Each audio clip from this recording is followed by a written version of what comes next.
జరిగింది. BJP party నుంచి మీరు పోటీ చేసారు, ఆ గ్రౌండ్ రియాలిటీ అనేది మీకు తెలుసు. అసలు తెలంగాణ రాష్ట్రంలో బీజేపీ పార్టీ బలపడుతుందా? ఎందుకు బలపడదు?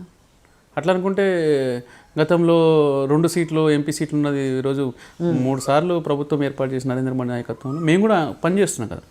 అంటే ఒకసారి అన్ని రోజులు డబ్బులు ఇట్లా మద్యము ఇట్లా కుటుంబ పరిపాలన సాగుతుందని అయితే అనుకున్నాను. ఇప్పుడు మీరు ఎమ్మెల్యే ఓడిపోయారని సైలెంట్గా ఉంటురా, ఇంట్లోనే కూర్చుంటారా, లేకపోతే ప్రజలలో ఉంటురా, నియోజకవర్గ ప్రజలకు? ప్రతిరోజు అసలు ఈ రాష్ట్రంలో నాకు తెలిసి నేనైతే అనుకుంటా ప్రతిరోజు మార్నింగ్ నుంచి నైట్ వరకు ఎక్కడ సమస్య ఉందో సమస్య దగ్గర నేను పోతా, కానీ నా దగ్గర సమస్య రావాలని ఎప్పుడు అనుకోను.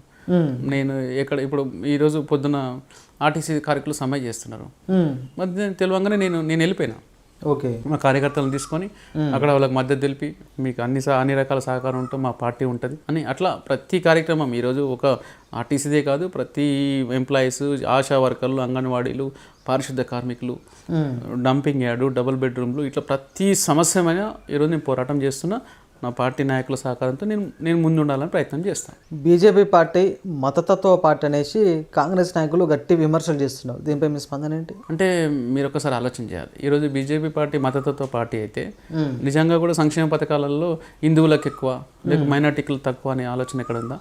ఈరోజు నిజంగా నరేంద్ర మోడీ గారి నాయకత్వంలో దాదాపుగా 11 కోట్ల కుటుంబాలకు ఈరోజు డబుల్ బెడ్రూమ్లు కానీ బాత్రూమ్లు కట్టియడం కానీ ఇట్లా ప్రతి ఒక్క పథకాన్ని ఈరోజు కోట్లాది 12 సంవత్సరాలలో కోట్ల మందికి ఈరోజు ఇచ్చిండ్రు. ఈరోజు దాదాపుగా 10 కోట్ల మందికి ఉజ్వల గ్యాస్ కనెక్షన్స్ కానీ అంటే ఇట్లా చెప్పుకుంటూ పోతే ప్రతి పథకాన్ని ఈరోజు కులాల మతాల సంబంధం లేకుండా ఈరోజు నరేంద్ర మోడీ గారు ఇస్తున్నారు. ఇప్పుడు రేషన్ బియ్యం చూడండి, రేషన్ బియ్యం మీరు 5 కిలోల బియ్యం ఈరోజు కేంద్ర ప్రభుత్వం ఇస్తుంది. దాంట్లో ముస్లిమ్స్కి ఇస్తలేదా, క్రిస్టియన్స్కి ఇస్తలేదా? అయితే ఈ 2 సంవత్సరాల వ్యవధి కాలంలో మీ పైన దాదాపు ఒక 17 కేసులు ఎఫ్ఐఆర్ అయిందనేసి బయట టాక్. ఏంది 17 కేసుల చరిత్ర ఏంది? 2 సంవత్సరాలు అన్ని కేసులు ఎందుకు కావాల్సి వచ్చింది మీ పైన?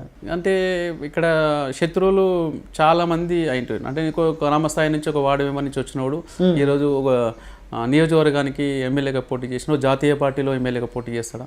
మా కళ్ళ ముందు వాడు ఎంత అనే అహంకారపూరితమైన రాజకీయ నాయకులు ఇక్కడ ఉండడం, ఇక్కడ మంత్రి మల్లారెడ్డి ఆయన సహకారం ఉంటుంది, ప్రతిపక్ష పార్టీ కాంగ్రెస్ పార్టీ, మాజీ ఎమ్మెల్యేలు అందరూ ఏంటంటే టార్గెట్ సుదర్శన్ రెడ్డి. ఇప్పుడు డబుల్ బెడ్రూమ్ మీద కొట్లాడితే 2 కేసులు, బండి సంజయ్ గారు అప్పుడు చెన్నచెర్లలో హిందూ ముస్లిం గొడవలు అయితే వాళ్ళ 3 కేసులు, మొన్న పేద ప్రజల భూములు గుంజుకుంటారని ఈటల గారు ఎంపీ అప్పుడు చెంపమీగల కొట్టిన కేసులో నా మీద 2.